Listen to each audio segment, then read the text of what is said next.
Annual career fair is getting Tri-State students excited for the future. WGEM's Claire Edlin joins us in the studio with more on this. Claire.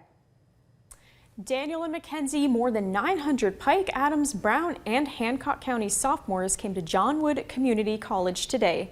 They're gathered to learn about what's outside for them beyond the classroom doors. Students I spoke with at Quincy Vocational Center's annual West Central Career Fair say they're amazed at what's out there for them.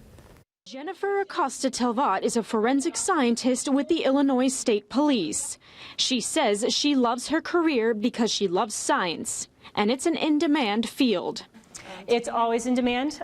Crime never stops. We always have crimes that need to be solved, and we need people to do that analysis. She's out of the lab today, however.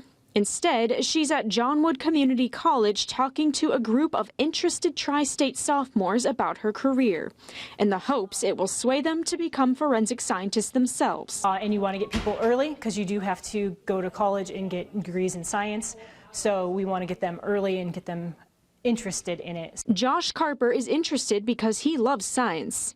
He sits and listens attentively to Acosta-Telvat's lecture. Just come to learn about science and the careers that are open for me. Carper says he also got to sample architecture.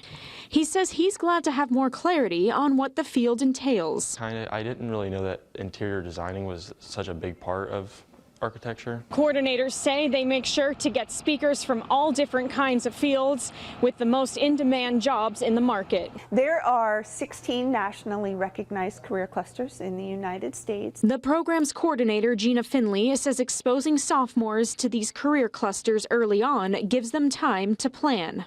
Then they can work with their counselors to set their schedule for their junior and senior years.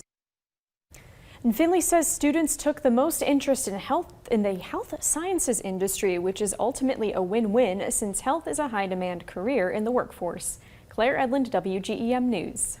All right, thank you so much, Claire. And we have more info on the 16 career clusters on our website, WGEM.com.